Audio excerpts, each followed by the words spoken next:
Bienvenue dans ce nouveau chapitre où je vous propose de découvrir ensemble le principe des propriétés dérivées. Alors pour comprendre leur intérêt, il faut comprendre la problématique qu'elles vont permettre de résoudre. Donc dans le chapitre précédent, on avait créé un système de tâches à faire et on avait un moyen de les organiser. Pour obtenir les tâches réorganisées, on s'était créé une fonction que l'on utilisait dans notre VFOR. Le principal problème de cette approche, c'est que cette fonction-là, elle va être réexécutée dès lors qu'une propriété change dans Vue.js. Pour faire un exemple, on va se mettre ici un petit console log au niveau de cette fonction. Maintenant, si je regarde au niveau de ma console, on va tout vider et on va réutiliser la page une fois. Je vois que mon démo est appelé. Ça semble assez naturel. Maintenant, je tape une tâche ici.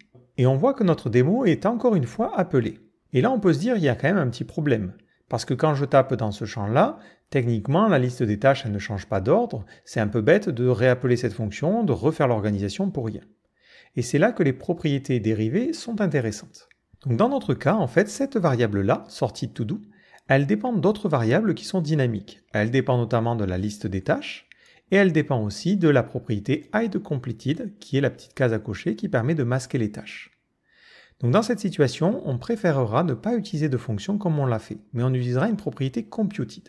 Pour mettre en place cette propriété dérivée, il suffit d'utiliser computed, que l'on va importer tout en haut, donc je crois que mon éditeur l'a fait par défaut, et dans ce computed, on lui passera une fonction qui devra renvoyer la valeur. Donc typiquement, moi c'était le contenu de ma fonction que je mets à l'intérieur. Automatiquement, ce que va faire Vue.js, c'est qu'il va être capable de détecter toutes les propriétés spéciales que l'on a utilisées. Il va détecter ici qu'on fait un todo.value, donc il va détecter que sortie de todo dépend de todo.value. Il va aussi détecter que ici on fait appel à hideCompleted.value, et donc dès que hideCompleted change, il faut refaire ce calcul-là. Et Vue.js va être capable d'optimiser les choses. Au niveau de notre vue, ça se traduit par le fait que ici on n'appelle plus une fonction, mais on peut directement faire appel à un sorted_todo. De la même manière, notre sorted_todo, si on regarde à quoi il ressemble, on va faire un petit console.log, ça va être un objet de Vue.js qui va fonctionner comme en fait une référence. Si je souhaite obtenir la valeur, je peux faire un .value. L'avantage, c'est que si j'essaie d'accéder à la valeur plein de fois d'affilée, il ne va pas à chaque fois réexécuter la fonction parce qu'il va détecter qu'il n'y a pas eu de changement. Si ici je fais un console.log démo, encore une fois, on va réactualiser la page tout entière. On voit qu'à chaque fois que j'ai fait appel à sorted_todo.value, il n'a appelé la fonction qu'une seule fois, parce qu'entre chaque appel, il n'y a pas eu de changement. Si je refais mon exemple de tout à l'heure, je tape ici dans ce champ-là, on voit que ce console log n'est pas appelé. Donc ça permet d'optimiser les performances parce qu'on n'est pas obligé de réappeler cette fonction systématiquement. C'est Vue.js qui va être capable de savoir qu'il y a eu un changement. Prenons un exemple, je coche ici cette case-là. Il y a eu un changement de la propriété completed pour une des tâches. Il est capable de le détecter dynamiquement et du coup, il va réexécuter la fonction pour obtenir la nouvelle liste de tâches organisée. Donc dès lors que vous avez besoin de créer une valeur qui dérive d'une autre valeur qui est elle-même dynamique, c'est computed que vous devrez utiliser, et non pas, comme je l'ai fait initialement, une fonction. Prenons un autre exemple concret. Imaginons que vous avez envie d'afficher un petit compteur qui vous dit combien il y a de tâches qui restent à faire. Dans ce cas-là, on va se créer une nouvelle constante qu'on va appeler remaining todo, et on va dire que c'est un computed, en lui passant en paramètre une fonction, et on returnera todo.value. On filtre pour trouver que les tâches qui sont à faire. Donc c'est celles qui ont un completed qui est égal à false. Et ensuite, on retourne la taille.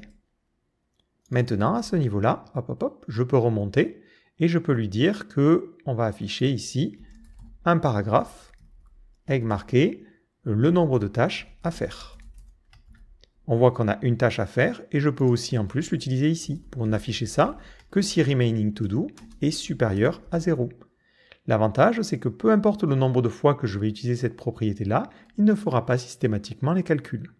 Et d'ailleurs, là, on mettra tâche.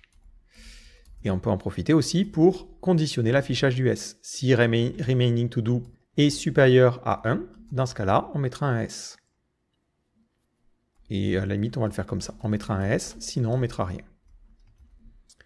Donc on a bien une tâche à faire, je décoche cette case-là et on a deux tâches à faire. Je coche toutes les tâches et on n'a plus l'élément. Et dans tous les cas, il limite le nombre d'exécutions. Si on se rend sur la documentation, on va aller dans la partie Computed Properties. Vous avez aussi des Computed Properties qui sont écrivables. Concrètement, c'est quelque chose que je vous déconseillerais d'utiliser parce que, à mon sens, ça va un petit peu à l'encontre du principe des variables dérivées. Mais là, par exemple, ils ont une propriété full name et si elle est définie, ça permet automatiquement de remplir à la fois la propriété first name et last name. C'est intéressant de savoir que c'est là si jamais vous tombez dessus, mais concrètement, voilà, je vous conseille de plutôt avoir une méthode qui s'appellerait change name et cette méthode-là, elle viendrait changer les choses plutôt que de vous baser sur une propriété computed qui est dynamique. Autre petite remarque, dans la partie computed, faites attention à ne rien muter. Si par exemple vous voulez avoir un tableau qui est organisé, utilisez plutôt toSorted ou créez un nouveau tableau. N'utilisez surtout pas la méthode sort parce que là vous allez muter la propriété todo.value et ça n'aura pas du tout le même effet. C'est ce qu'on vous dit dans la documentation, il faut vraiment aucun effet de bord dans votre computed. On verra un autre système qui permet de gérer ça, qui sont les watchers, mais faites bien attention, computed, c'est vraiment quand on a besoin d'une valeur qui est dérivée d'une autre valeur dynamique. C'est que dans cette situation-là que vous devrez les utiliser.